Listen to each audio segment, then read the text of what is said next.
guys, today we got Yeezy announcing two brand new shoes, one of them being the Yeezy Slide 2.0. Is StockX ruining sneakers? And sadly, if you've bought any shoes over the past few months, you've been getting robbed. Welcome to Sneaky Sunday, some pretty interesting stuff to get into today. First off, we gotta talk about yesterday's video, guys. I'm not quitting, okay? But yes, I am selling my sneaker collection, which is actually going live today. So if you want to check out any of the stuff that I list, Drop 1 is going live 6 p.m. my time. I'll put up all the rest of the times over here. SneakyHQ.com. There is going to be some steals, some pretty cool stuff. Channel members will be getting discounts and early access. And if you sign up with your email, you'll be notified of the drop and future drops and potential exclusive discounts as well. With that being said, let's get into some of these stories, which are pretty wild. Let's start it off with Yeezy. So last Sunday, we spoke about the new Yeezy AQ01, which they announced. This was a very interesting announcement because normally Yeezy just uploads stuff to their website. However, this one was being launched differently. The internet immediately started speculating on what it could be. This was the leading theory because this is the Aqua 50, so the AQ01 makes sense. This is a picture taken from years ago where it's a Yeezy sample that, we always saw pictures of and it never actually released. So these were the shoes, right? I mean, it even went so far as that right before the release of the AQ01, this image surfaced, which was apparently a Zellerfeld Yeezy collaboration that they had in their warehouse. This was posted by a Reddit user who said, a friend of mine was on a tour of the Zellerfeld factory today and he sent me this picture. They look super similar to the AQ01 leak that came out a few days ago. What do you guys think? Now, I immediately thought like, is this AI generated? Like, what's going on here? And we still don't know what the hell this photo is because the next day, Yeezy announced the actual AQ01. This is it. This is the shoe right here, which if you just go to Yeezy's website, you won't see this. You actually had to have signed up through their email, and then you can click that link and go and check it out. But essentially, it looks like the same shit that we saw of the SL whatever slippers. That's what this looks like, except these are now $60 instead of $20. I guess the leading difference here is that it has like little ventilation holes on the side, but still exact same like profile. It's going to be made out of foam. Like if you click on information here, it's water shoes with a foam midsole. Like, what are we doing? Apparently this ships within 1 to 3 business days. I ordered them. I have not received anything, but we'll see. It's still, 2 days in. For the most part, I think people are highly disappointed with this release. I think they were hoping for a glimmer of hope through Yeezy products. I think a lot of the other stuff is, kind of stuff that they've seen. They want something new. They want some hope that Yeezy brand is actually going to be making some compelling product, and I don't think this is it. But aside from that, Yeezy also announced a new pair of slides. This is something that Yeezy posted to their Instagram story of this pair of slides called the YS-02. So literally the second version of the YS-01, the Yeezy slide. These are going to be dropping right around the corner, May the 8th. And here's some actual images of what these things look like when Kanye was wearing them. I don't know exactly when these photos were taken, but it says over here between 2022 and this year. So he's got them on foot over here. This is another shot, although this looks to be like an Adidas sample, so I assume they never actually released them, but it's clear that there was a plan to release another pair of slides probably before the whole collaboration ended. Each one of these images looks slightly different from some of the photos that we've seen, so we'll have to wait and see what these actually look like on foot, but this should give you a pretty good idea. Do I think that these are better than the current Yeezy slides? I mean, it's really hard to say. They don't look like anything quite as comfortable as the originals, but maybe they are. We'll have to wait and see. We won't have to wait long, or we actually will wait long. Okay, these are probably going to take 4 or 5 months to ship either way. But there you go. Let me know what you think about the AQ01 and the new Yeezy slides. Would you buy either of them? Right, some releases that are right around the corner. First one, Adidas just launched the world's lightest running shoe. This is the Adizero Adios Pro Evo 3. Goddamn mouthful. Just give it a different name, man. Do we need Adios in there? These are actually available currently on the Adidas website for a raffle because we know that they're going to be stupidly limited, but these things weigh just 97.27 grams, making them the lightest super shoe ever. I think the closest that another brand has come to a lightest shoe is something like around the 120 something grams mark. So under 100 is wild, but they're also $500 $100, and because they're so light, we know that they're not going to be the most durable shoes. How many runs are they going to last? I don't know, but yeah, if you're interested in trying something as ridiculous as this,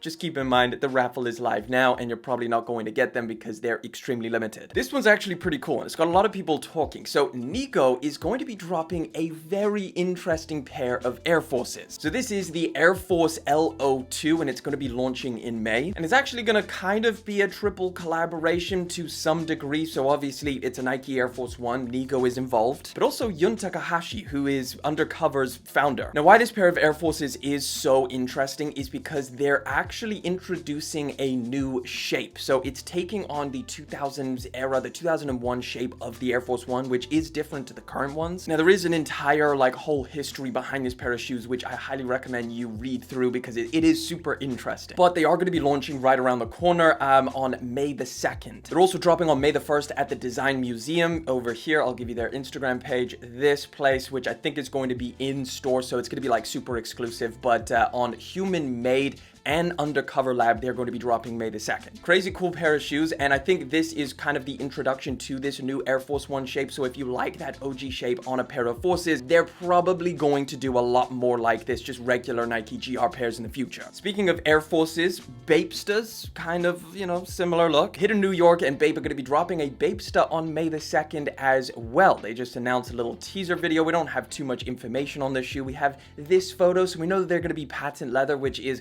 going crazy right now. Patent Air Force Ones, and people just cannot seem to get enough of them. So this is their teaser trailer for this pair of shoes, and again, I assume it's going to be dropping through Bape, through Hidden New York, and maybe some other retailers as well. Another little update on May releases. Of course, one of the biggest shoes of the entire year is the Nigel Sylvester 4s. And he has been doing an incredible job with marketing these things. He just launched a campaign where he has this huge brick just crushing a BMW. This is actually based off of an old Nike ad from the 2000s where they had like a football on top of the car, which I think is just super cool. I love this visual spectacle. But then he also created an entire Tetris game on his website, which I've been playing for the past week, because if you get a high score, you win a free pair of Nigel Sylvester 4s. And I think they're going to be doing this every single week until these shoes actually release. But what I sadly found out when playing this Tetris game is that I absolutely suck at Tetris. I am like nowhere near the high score.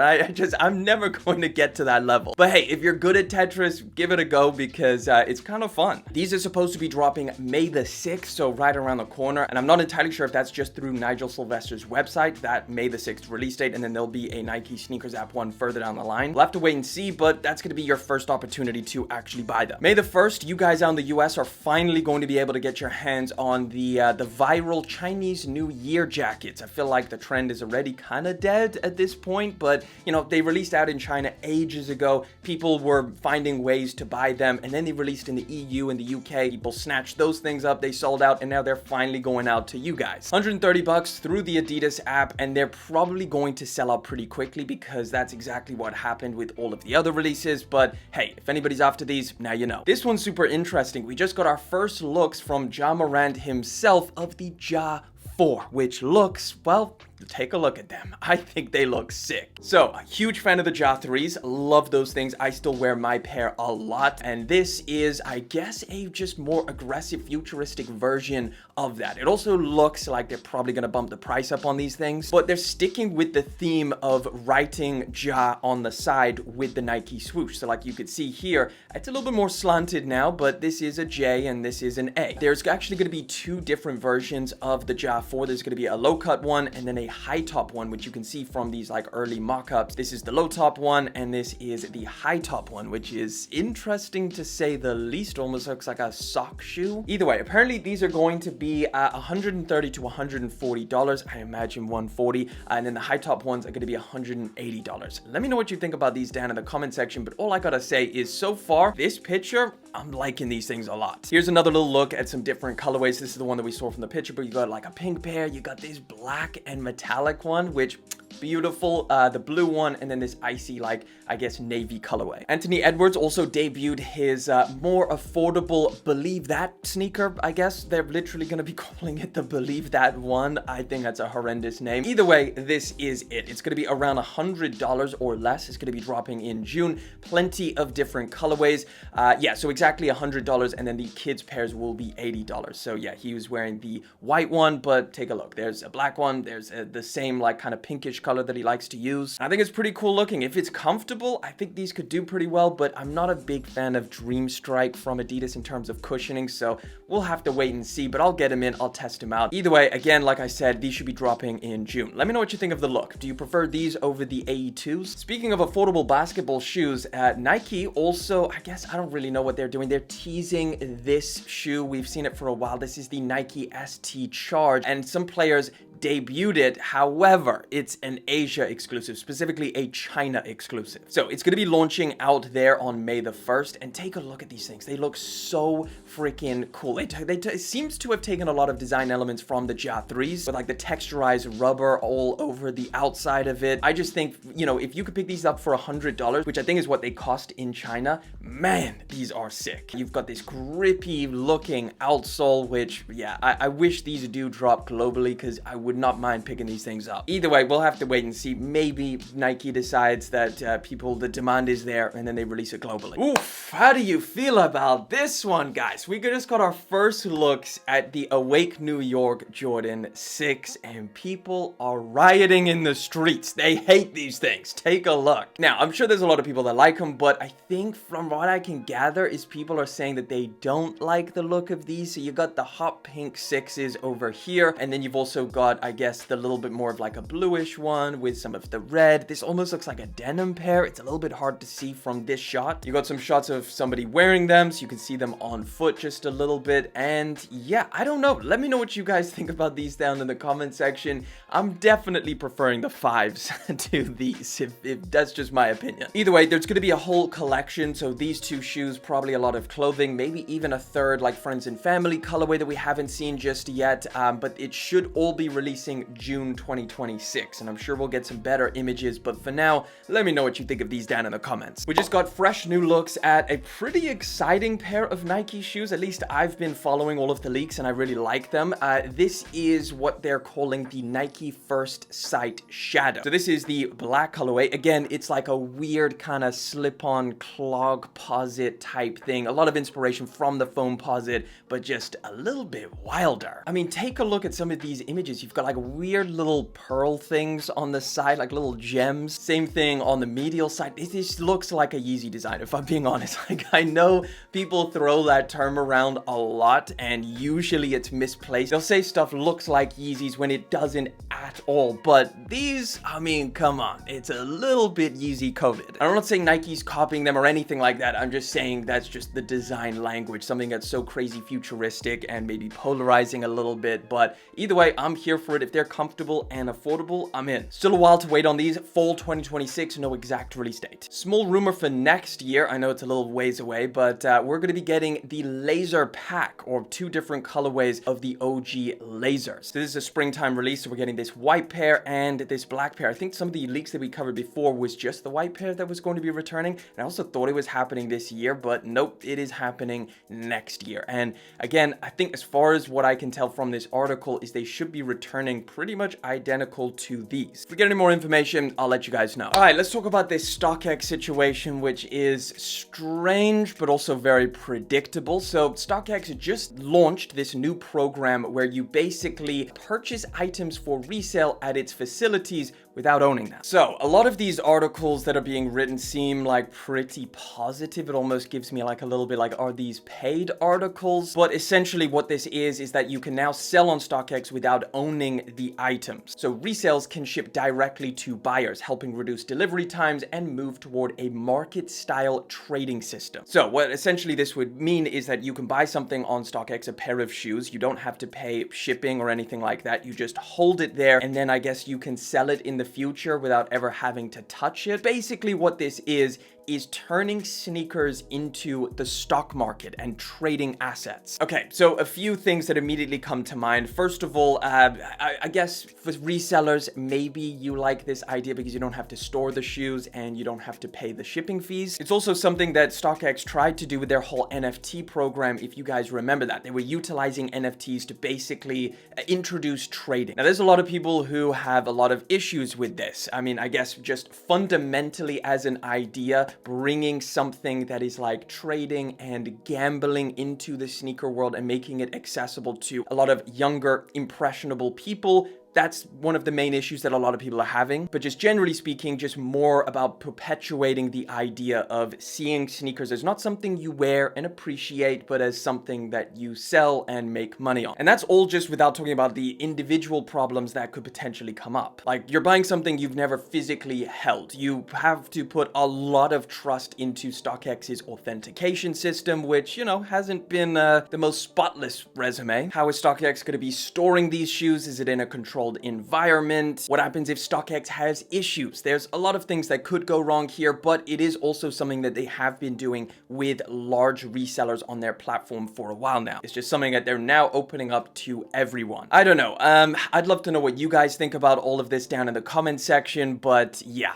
let me just hear your thoughts. Nike just announced that they are cutting 1,400 jobs. They did this whole kind of restructuring thing, and 1,400 people are going to be losing their jobs at Nike, which is crazy, but it's also like a lot of places are laying off people right now. So these jobs are going to be cut in mainly the global operations division, primarily in technology. Is it an AI thing? A lot of people are speculating, but I don't think they necessarily outright say it like some other companies. The restructuring focuses on consolidating tech hubs, modernizing air manufacturing facilities, and integrating supply chain teams to create a leaner, faster organization built for the long-term growth. But I don't know, 1,400 people is crazy. And again, like this commenter says, like, this is after the 1.5K in 2023, 1.6 in 24, 1,000 in 2025, and now 2K, I guess, maybe with the previous layoffs as well. I'm not entirely sure if that comment is correct, but there has been a lot of stories of Nike laying off people in the past. But one of the wildest stories of the entire week has to be the tariff situation. So we've been covering the whole tariff situation for a while now, you know, how it affects sneakers and clothing and fashion in general, and how a lot of the prices were being put up by different companies. I think one of the main stories that we covered was the fact that Nike raised their prices. Footwear was up 17%, apparel was up 14%. Nike said over here that they were raising the price of footwear between $2 and $10 per pair of sneakers, and that happened in June. And again, it's not just Nike, there's a bunch of other brands that put their prices up, Hoka, On, UGG. But it turns out all of these tariffs were collected illegally. So the $160 billion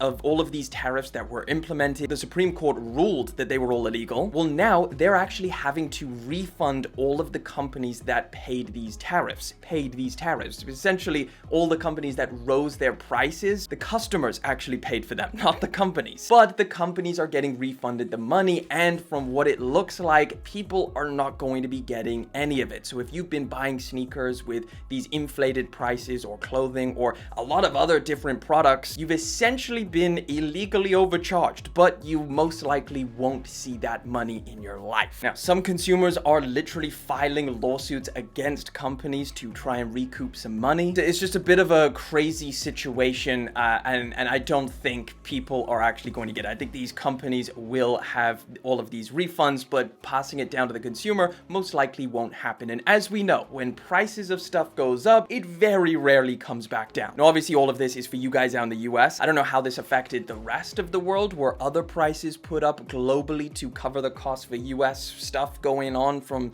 different ways? I don't know, but it seems like, yeah, the consumer is basically getting robbed here. But hey, that wraps it up for this week's episode of Sneaky Sunday. Don't forget, we do this every single Sunday, and if you want to catch some great steals, Sneaky HQ is going live at these times. Don't forget to sign up, and hopefully you pick some cool stuff up. I'm also going to throw another video in the top left-hand corner. Click on it to check it out.